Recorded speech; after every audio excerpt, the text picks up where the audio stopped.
Hello and welcome to a YouTube channel cricket के दीवाने। This is episode number 11 India store of Australia. मैं पार्थ मिश्रा और मेरे साथ पैनलिस्ट विशाल चतुर्वेदी। पहले मैच में शर्मनाक हार के बाद जिस तरीके से भारतीय टीम ने कमबैक किया है उसकी जितनी तारीफ की जाए उतनी कम है।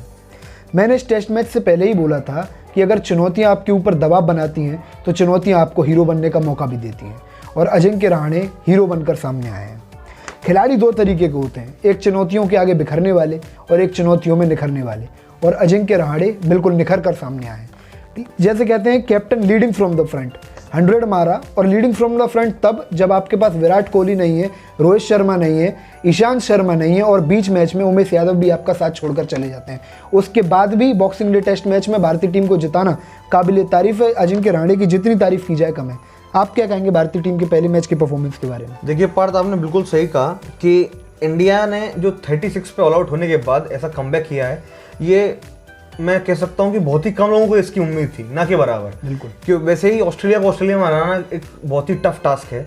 आज तक लिमिटेड ही बार लोग हरा पाए हैं टीम्स ऑस्ट्रेलिया को, और जब आप 36 पे ऑल आउट हो जाएं और आपके मेन प्लेयर जैसा कि आपने बताया विराट कोहली, रोहित शर्मा, ईशांत शर्मा और मोहम्मद शमी भी नहीं हो, उसके बाद आप अगर ऑस्ट्रेलिया को हरा दें तो ये काबिल तारीफ है। और इसमें हम ये बात और अब देखेंगे कि इंडिया को काफ़ी चेंजेस भी करने पड़े। जैसे कि शमी बाहर गए तो उनकी जगह डेब्यूटेंट सिराज को खिलाया, फिर मयंक अच्छा नहीं कर पाए लेकिन उनकी जगह रही, लेकिन पृथ्वी अच्छा नहीं कर पाए तो एक और डेब्यूटेंट शुभमान गिल को मौका दिया, तो टीम बैलेंस भी चेंज हुआ। समझ नहीं आ रहा था कि 4 बॉलर से उतरे, 5 बॉलर से उतरे। पहले मैच में 4 बॉलर से उतरे, लेकिन इस मैच में 5 बॉलर से इसलिए उतरे क्योंकि शमी की कमी खल रही थी और विराट नहीं थे। लेकिन बावजूद उसके पहले इंडिया ने अच्छी बॉलिंग करी और फर्स्ट इनिंग्स में 195 पर ऑस्ट्रेलिया को रोक दिया। जवाब में इंडिया ने 133 की लीड ली, और 133 की लीड लेने के बावजूद सेकेंड इनिंग्स में ऑस्ट्रेलिया को पूरी तरीके से दबाव में रखा। और एक वक्त ऐसा भी था जब 99 for 6 ऑस्ट्रेलिया हो गई थी।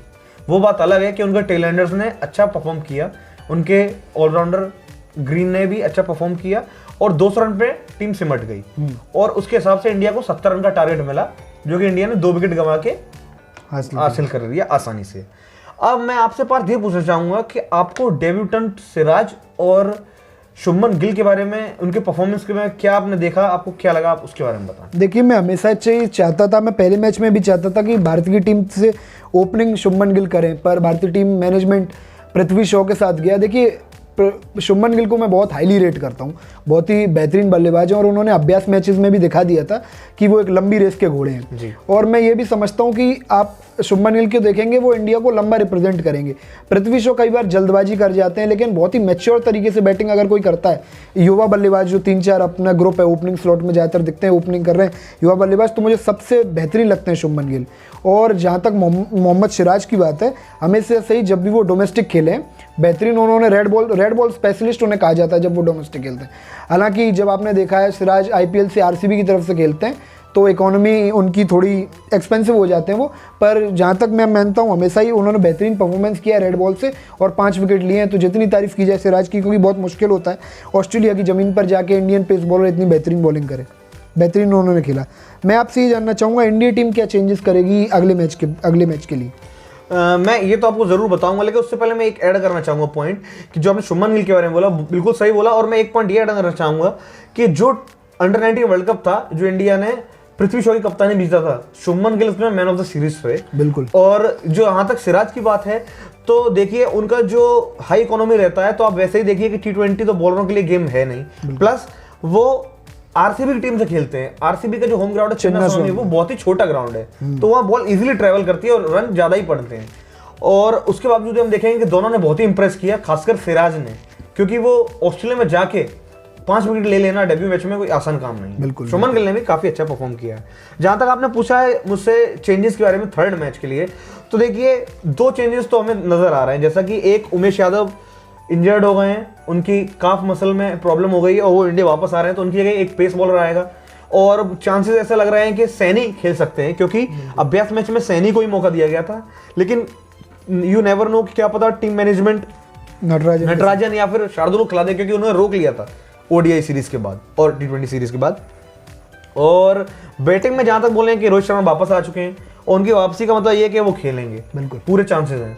1% बोल नहीं सकते, 99% का कंफर्म खेलेंगे रोहित तो खेलेंगे। और रोहित खेलेंगे तो उसका मतलब ये है कि या तो मयंक अग्रवाल अपनी जगह खोएंगे, क्योंकि शुभमन गिल ने पहले मैच में इतना कर दिया है कि उनकी जगह बनती है मेरे हिसाब से। बिल्कुल बनती है। और या तो अगर मयंक अग्रवाल को आप नहीं हटाना चाहते ओपनिंग स्लॉट से, तो नीचे आपको मिडिल ऑर्डर से अपने हनुमा विहारी को हटाना पड़ेगा। बिल्कुल, एक कोई चेंज, हनुमा का फॉर्म उतना अच्छा भी नहीं अभी उतना अच्छा चल भी नहीं रहा है, लेकिन यही है कि कोई एक तो चूज करना ही पड़ेगा। मतलब अगर हो सकता है कि रोहित पहले से होते इस टीम में और अगर शुभमन ना होते तो यही टीम चलती, लेकिन शुभमन ने बेशक उनको पहला मैच था लेकिन उन्होंने इतना कर दिया है तो उनको हटाना थोड़ा जायज नहीं रहेगा। मैं आपसे पार्थ पूछना चाहूंगा कि आपको क्या लगता है कि ऑस्ट्रेलिया टीम में क्या चेंजेस हो सकते हैं और कौन खेल सकते हैं? देखिए, ऑस्ट्रेलिया ने जो बंस को आउट कर दिया है सीरीज से, अब डेविड वार्नर और विल पुकवोस्की ये 2 नए नाम ऐड करें और सीन एबॉट भी ऐड हुए हैं। लेकिन मुझे लगता है जो प्लेइंग 11 होगी उसमें डेविड वार्नर तो 100% कंफर्म है अगर वो अवेलेबल होते हैं, और विल पुकोस्की और मैथ्यू वेड में से चूज करना पड़ेगा। हालांकि मैथ्यू वेड ने परफॉर्मेंस अच्छी दी है, पर डोमेस्टिक अगर उठा के देख लें तो विल पुकोस्की लगातार अच्छा प्रदर्शन कर रहे हैं। तो इनमें से कोई एक आएगा अंदर टीम में, हो सकता है दोनों ही आ जाए, वार्नर और विल पुकोस्की दोनों हो सकता है। और जहाँ तक कि मुझे और कोई चेंज नहीं लगता, क्रिस ग्रीन ने भी पिछले मैच में जो अच्छा खेलनी है, तो मुझे इसके अलावा और कोई चेंज ऑस्ट्रेलिया की टीम में नहीं लग रहा है। हालांकि थर्ड मैच की टैक्टिक्स के बारे में मैं जानना चाहूंगा आपसे, क्या टैक्टिक्स रहेगी? देखिए, मैं तो यही बोलूंगा कि इंडिया को एग्रेसिव ही क्रिकेट खेलनी चाहिए और सिंपल सी बात है कि वो 5 बॉलर्स का फॉर्मूले के साथ ही उतरना चाहिए, क्योंकि हम जान रहे हैं शमी नहीं है इस बार, उमेश भी नहीं है। हो सकता है कि हमें एक्सपीरियंस की कमी खले, सिर्फ ईशांत शर्मा के ना होने के बाद सिर्फ बुमराह और अश्विन 2 ही अंपायर ऐसे हैं जो ज़्यादा एक्सपीरियंस है। जडेजा भी हैं, लेकिन पेस बॉलिंग में देखा जाए तो सिराज इन्होंने पिछले में डेब्यू किया है, और अगर सैनी खेलते हैं तो उनका पहला मैच होगा, अगर शार्दुल खेलते हैं तो उन्होंने 1 मैच खेला हुआ है पहले, और नटराजन का भी डेब्यू हो सकता है। तो बुमराह पे ज़्यादा प्रेशर है, लेकिन बावजूद इसके हमें अटैकिंग क्रिकेट ही खेलनी पड़ेगी। और बैटिंग में जहाँ तक रहे तो रोहित शर्मा के ऐड होने से एक इंडिया में और डेप्थ आई है, बैटिंग में बढ़ी है। हालांकि रोहित शर्मा का जो टेस्ट कैरियर अभी तक रहा है वो as compare to white ball cricket उतना अच्छा नहीं रहा है पर, लेकिन तब भी वो बहुत बड़ा नाम है। रिसेंटली उन्होंने इंडिया में एक दोहरा शतक लगाया था साउथ अफ्रीका के खिलाफ, और उन्होंने हर जगह प्रूफ किया हुआ है। तो उम्मीद तो हम ये करेंगे कि इंडिया ये मैच भी जीते, सिडनी में हो रहा है।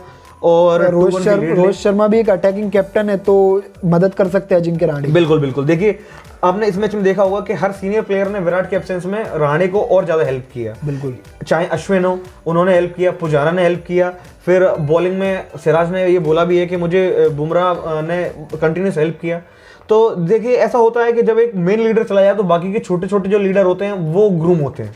तो मुझे पूरी उम्मीद है कि अजिंक्य रहाणे को इसमें रोहित शर्मा से काफ़ी हेल्प मिलेगी, और एक्सपीरियंस भी बहुत मैटर करता है ऐसे मैचों में।